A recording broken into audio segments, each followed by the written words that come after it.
Medyo dismayado nga si Tol Louie dito. Paano ba naman kasi kapapalit lang ng battery, uminto kagad. Di po umabot ng 2 buwan mga idol, wala na kagad, uminto na siya. Kasi kaming oras para pumunta sa mga legit na pagawaan. Yung malayo-layo rin kasi yun, sa may city pa yun, sa may Bata. Naisipan na lang namin dito sa may Dubai Market kasi meron din naman pagawaan dito. Mga umabot ng 2 buwan mga idol, wala na kagad, uminto na yung relo ni Tol Louie. Sa mapa nito, nagkulang pa na isang tornilyo yung pagkabukas ng relo. Aray ko po. Kaya nagpasama siya sa akin uli sa may Dubai Market para ibalik yung relo para mapalitan ng battery. Nangako din yung gumawa na ibabalik din yung tornilyong nawala. Mga oras kasi na yun, wala silang spare kaya pinababalik na lang kami pagka meron na. Nandito na pala kami sa may Dubai Market, ibabalik na namin yung relo.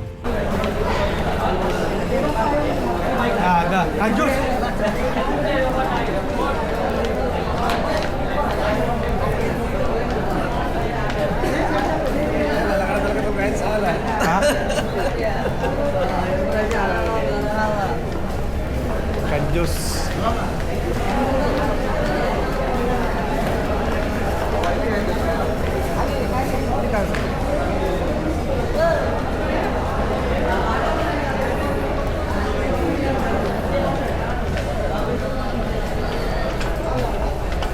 Tanong mo kung naaalala ka pa.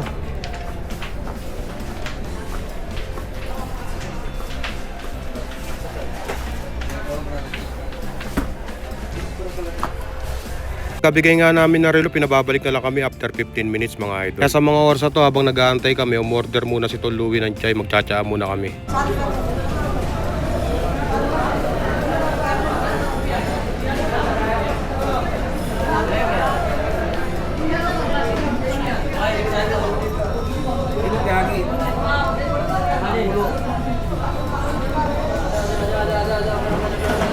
Init ah.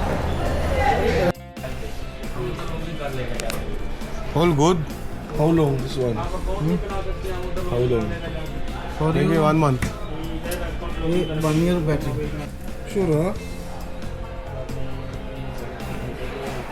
Kano? Gano? I have only above 1 year. No below. Kano mo magano age? Pero kung akong babae, doon ako babae. Bakit lang yung battery? Happy?